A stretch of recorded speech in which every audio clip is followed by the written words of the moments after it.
전북 혁신도시의 취업 문제 지난 이틀 동안 집중 점검하고 있습니다. 취재 기자와 자세한 이야기 나눠보겠습니다. 유룡 기자, 네. 공공기관 지역인재 채용을 위한 특별법이 이달 말에 시행이 되면 우리 지역 대학생들에겐 이게 이익인가요, 손해인가요? 네, 그 부분이 참 애매합니다. 특별법이 시행되면 분명 지역인재 채용은 늘어날 겁니다. 네. 그런데 문제는 다른 지역에서도 모두 이 법이 적용된다는 사실입니다. 예를 들면 광주 전남 혁신도시에는 한전과 농어촌공사 등이 있는데 광주 전남의 대학생을 주로 뽑게 됩니다. 네. 그러면 전북 출신 대학생의 취업문은 그만큼 줄어들게 된다는 계산이 되죠. 결국 제로섬 싸움의 피해자가 될 수 있습니다. 그러니까 전국에서 앞다퉈서 이 공공기관들이 지역 출신을 뽑다 보면 오히려 전북 출신은 손해를 볼 수도 있다. 이 얘기가 되겠네요. 네, 이 문제를 설명하려면 공공기관과 국가기관의 차이를 먼저 이해해야 할 텐데요.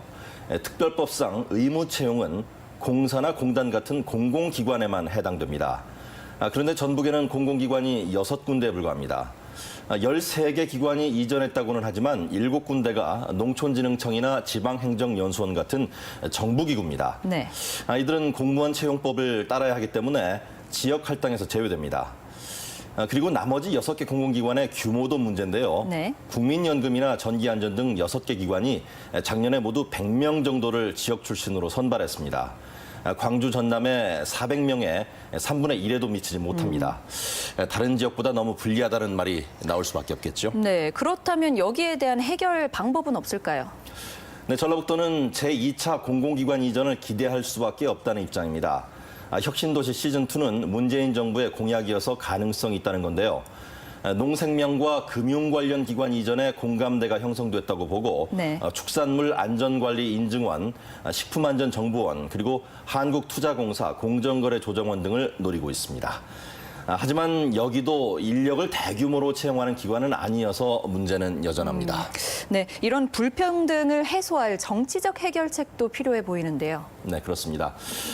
사실 지금의 불평등은 2011년 LH 경남 진주 이전의 여파일 수 있습니다. 네. 당시 이명박 정부는 토지공사와 주택공사를 합병해 결국 진주로 가져가지 않았습니까? 네.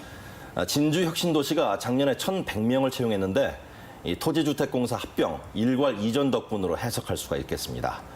전라북도도 혁신도시 재건을 위한 과감한 노력이 필요해 보입니다.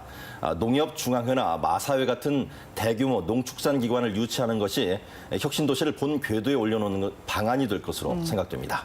네, 오늘 말씀 여기까지 듣겠습니다. 고맙습니다.